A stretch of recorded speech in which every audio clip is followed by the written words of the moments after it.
Hello friends, welcome back to my channel pharmacist melodies. ఇవాళ వీడియోలో మనం ఇండియన్ పాలిటీలో మేకింగ్ ఆఫ్ ది కాన్స్టిట్యూషన్ అనే టాపిక్ ని కవర్ చేద్దామండి.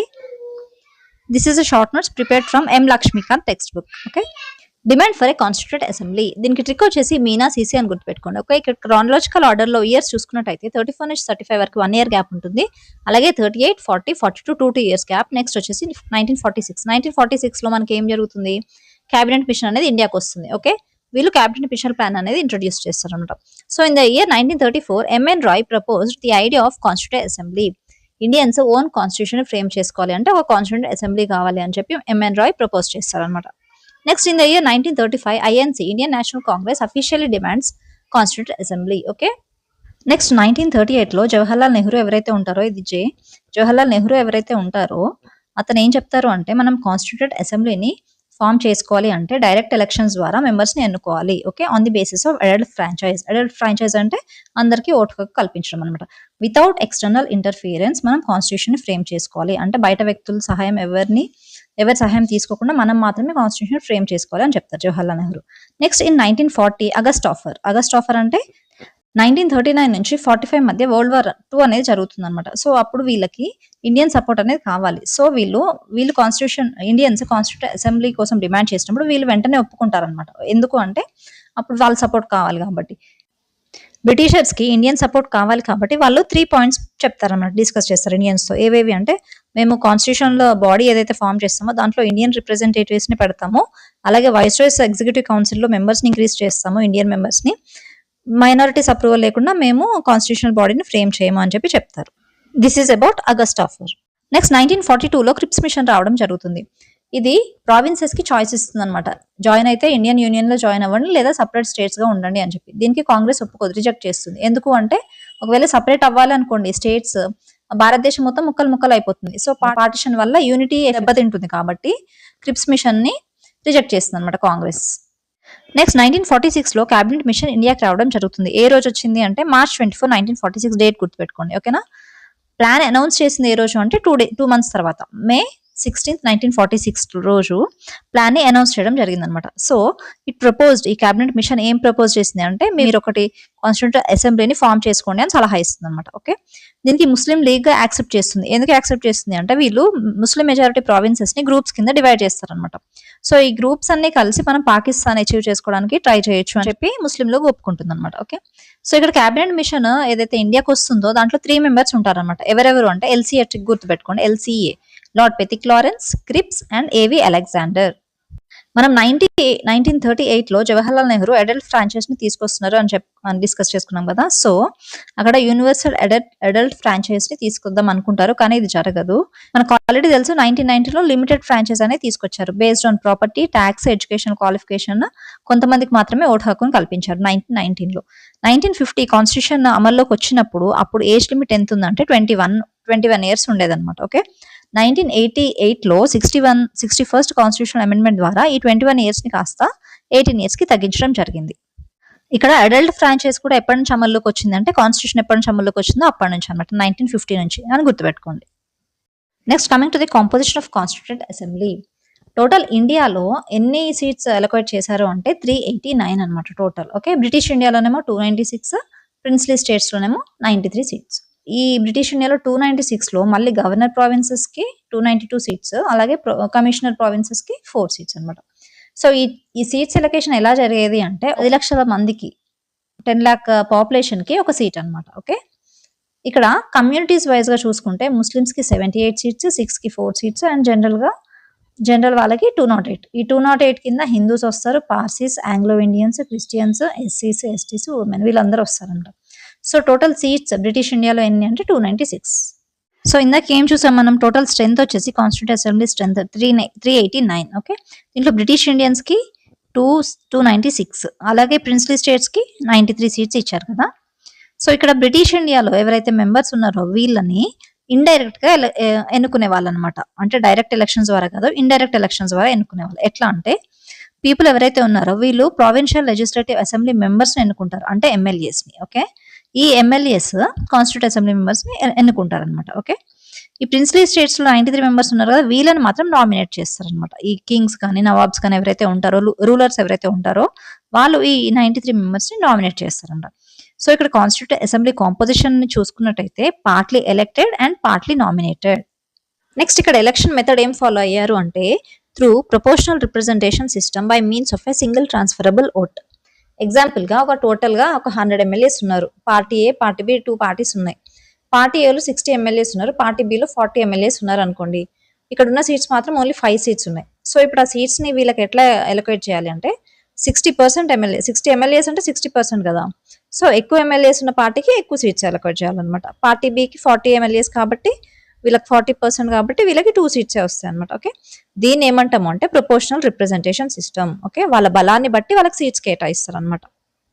ఇక్కడ by means of single transferable vote అని చూస్తున్నాం కదా, అంటే ఏంటి అంటే ఫర్ ఎగ్జాంపుల్ 3 క్యాండిడేట్స్ ఉన్నారనుకోండి, ఏబిసి. ఇప్పుడు ఓటర్స్ వీళ్ళని ఎట్లా ఎన్నుకోవాలి అంటే ఒకరికి ఓట్ చేయకుండా ముగ్గురికి ఓట్ చేయాలి. అది ప్రిఫరెన్స్ వైజ్ గా ఓట్ చేయాలన్నమాట. బికి ఫస్ట్ ప్రిఫరెన్స్ ఇవ్వచ్చు, ఏకి సెకండ్ ప్రిఫరెన్స్ ఇవ్వచ్చు, సికి థర్డ్, ఇట్లా ఇవ్వాలన్నమాట. ఓకే, ప్రిఫరెన్షియల్ వైజ్ గా మనం ఓట్ చేయాలన్నమాట క్యాండిడేట్స్ కి. ఇప్పుడు ఒక క్యాండిడేట్ కి 17 ఓట్స్ వస్తే సరిపోతుంది. కాకపోతే 25 ఓట్స్ వచ్చినాయి అంటే ఎక్స్ట్రా ఎన్ని వచ్చినాయి, 8 ఓట్స్ వచ్చినాయి. సో ఈ 8 ఓట్స్ ని ప్రిఫరెన్సెస్ వైజ్ గా మళ్ళీ వీళ్ళకి వేరే క్యాండిడేట్స్ కి అవి ట్రాన్స్ఫర్ చేస్తారన్నమాట. అందుకే దీన్ని సింగిల్ ట్రాన్స్ఫరబుల్ ఓట్ అంటాం. ఓకే, ఇప్పుడు లీస్ట్ పొజిషన్ లో ఎవరైతే ఉంటారో వాళ్ళని ఫస్ట్ ఎలిమినేట్ చేసేస్తారు. ఎలిమినేట్ చేసేసి వాళ్ళ ఓట్స్ కూడా వేరే వాళ్ళకి ట్రాన్స్ఫర్ చేస్తారు అనమాట. సో దీనివల్ల బెనిఫిట్ ఏంటి అంటే ఒక క్యాండిడేట్ సెకండ్ పొజిషన్ లో ఉన్నాడు అనుకోండి, బి అనే క్యాండిడేట్ సెకండ్ పొజిషన్ లో ఉన్నాడు. ఈ సింగిల్ ట్రాన్స్ఫరబుల్ ఓటింగ్ సిస్టమ్ ద్వారా ఆ ఓట్స్ ట్రాన్స్ఫర్ అయిన తర్వాత ఇతను ఫస్ట్ పొజిషన్ కి వెళ్లే ఛాన్స్ ఉంటుంది. That is the benefit of the single transferable vote. Okay, so ఈ మెథడ్ ని మనం ఎక్కడెక్కడ యూస్ చేస్తాము అంటే Rajya Sabha elections, president elections, vice president elections, okay, constituent assembly elections. ఈ కాన్స్టిట్యూటెడ్ అసెంబ్లీ ఎలక్షన్స్ ఎప్పుడు జరిగినాయి అంటే 1946 లో జరుగుతాయి. సో ఇక్కడ ఐఎన్సీకి 208 సీట్స్ వచ్చినాయి, ముస్లిం లీగ్ కి 73 సీట్స్ వచ్చినాయి, అదర్స్ అండ్ ఇండిపెండెంట్స్ కి 15 సీట్స్ వచ్చినాయి. టోటల్ 296. మనం ఇందాక ఏమనుకున్నాము, టోటల్ స్ట్రెంత్ 389. దాంట్లో బ్రిటిష్ వాళ్ళకి కేటాయించిన సీట్స్ అని 296, ప్రిన్స్లీ స్టేట్స్ కి 93. సో బ్రిటిష్ ఇండియా సీట్స్ అని ఫిల్ అయిపోయినాయి. నెక్స్ట్ ప్రిన్స్లీ స్టేట్స్ కి ఎన్ని, 93 సీట్స్ కదా. సో అవి ఫిల్ అవ్వలేదు, ఎందుకంటే ఈ రూలర్స్ ఎవరైతే ఉంటారో వాళ్ళు రిప్రజెంటేటివ్స్ ని ఎవరిని నామినేట్ చేయలేదన్నమాట. They stayed away from Constituent Assembly. Gandhi is not a member of Constituent Assembly. Okay, working of constituent assembly చూసుకుంటే ఇక్కడ టెంపరీ ప్రెసిడెంట్ ఎవరు అంటే సచిదానంద సిన్హా. టెంపరీ ప్రెసిడెంట్ ఎందుకు అంటే అప్పటికి ఇంకా ప్రెసిడెంట్ ఎలక్షన్స్ అవ్వలేదు కదా. సో ప్రెసిడెంట్ ఎవరిని ఎన్నుకోలేదు కాబట్టి మనం టెంపరీ ప్రెసిడెంట్ అపాయింట్ చేసుకున్నాం అనమాట అప్పుడు, సచిదానంద సిన్హా. పర్మనెంట్ ప్రెసిడెంట్ వచ్చేసి ఎలక్షన్స్ అయిన తర్వాత Rajendra Prasad. Next vice president వచ్చేసి HC Mukherjee, VT Krishnamachari. First meeting ఎప్పుడు జరిగింది అంటే December 9, 1946 లో. ఓకే, ఇక్కడ ముస్లిం లీగ్ అనేది బైకాట్ చేశారండి, ఎందుకంటే they demanded for Pakistan. 211 members మాత్రమే అటెండ్ అయ్యారు. టోటల్ ఎంతమంది, 296 మెంబర్స్ కదా. ఈ 296 మెంబర్స్ లో ఓన్లీ 211 మాత్రమే అటెండ్ అయ్యారు అనమాట. నెక్స్ట్ December 13, 1946 రోజున Jawaharlal Nehru mood objectives resolution in the assembly. Objectives resolution అంటే ఏంటి అంటే మన ఎయిమ్స్ అండ్ ఆబ్జెక్టివ్స్ అనమాట. అంటే మన రాజ్యాంగం ఎలా ఉండాలి, అలాగే మన దేశం యొక్క సిద్ధాంతాలు ఎలా ఉండాలి, ఈ విషయాల గురించి తెలిపే ప్రకటననే ఆబ్జెక్టివ్స్ రిజల్యూషన్.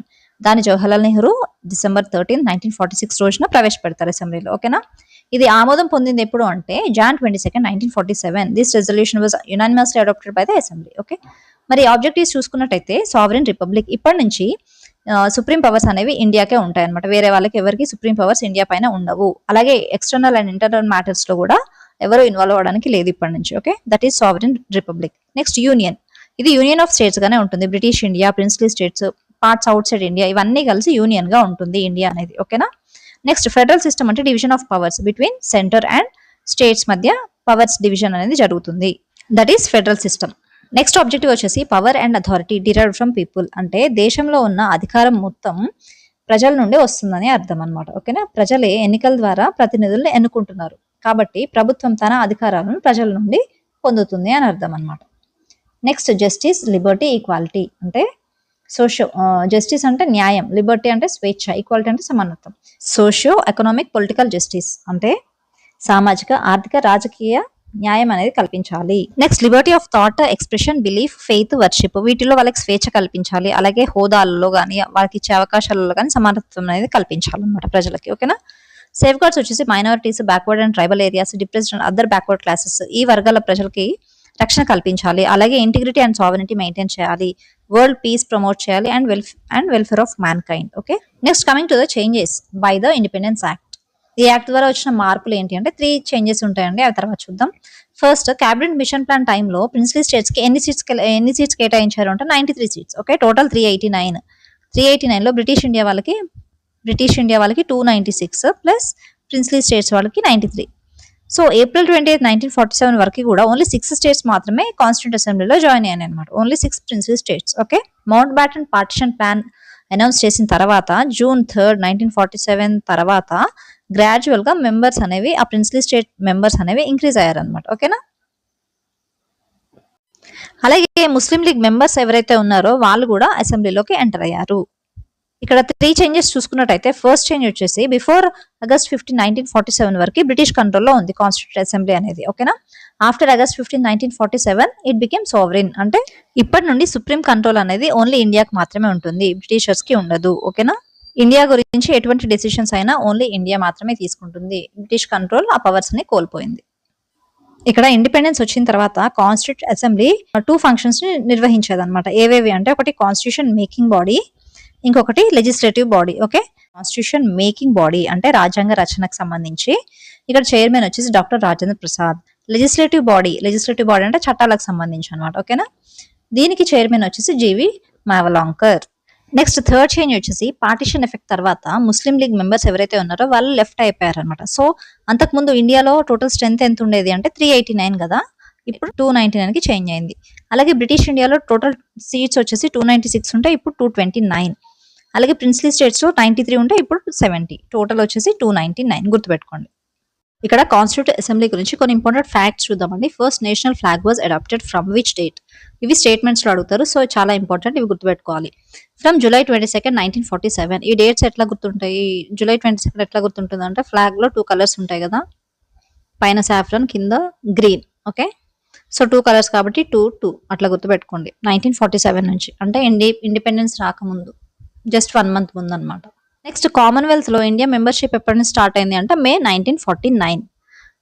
24 జనవరి 1950 రోజున national anthem, national song, first president of ఇండియాగా రాజేంద్ర ప్రసాద్ ఎలక్ట్ అయ్యారనమాట. ఓకే, అలాగే last session of constituent assembly కూడా 24 జనవరి 1950. ఇక్కడ 4 ఉన్నాయి మొత్తం 24. ఓకే, 24th జనవరి 1950 రోజు జరిగినవి 4. ఏవేవి? నేషనల్ యాంథమ్ అడాప్ట్ చేసుకున్న రోజు, నేషనల్ సాంగ్ వందే మాత్రం, అలాగే first president Rajendra Prasad elect అయిన రోజు, అలాగే last session of constituent assembly 11 sessions తో ఇది ఎండ్ అయిపోయింది అనమాట. ఓకేనా. Next, constitution was adopted on November 26, 1949. అంటే మనం ఆ రోజు దాన్ని అధికారికంగా ప్రకటించుకున్నాం అనమాట. ఓకేనా. ఇది మన రాజ్యాంగం అని ప్రకటించుకున్నది ఏ రోజు అంటే November 26, 1949. Constitution was enforced or came into force అంటే January 26, 1950. ఇది అమలు అయిన రోజు అనమాట. Next, constituent assembly worked for ఎన్ని ఇయర్స్ వర్క్ అయింది అంటే 2 years, 11 months, 18 days. Okay, studied constitution of 60 countries. Draft constitution discussed for 114 days. Cost of constitution making వచ్చేసి 64 lakhs. నెక్స్ట్ వీడియోలో మనం కమిటీస్ గురించి డిస్కస్ చేద్దామండి. మన ఛానల్ని ఫస్ట్ టైం చూస్తున్నట్టయితే ఛానల్ని సబ్స్క్రైబ్ చేసుకోండి, పక్కన బెల్ ఐకాన్ క్లిక్ చేయండి. వీడియో నచ్చితే లైక్ చేయండి. Thanks for watching.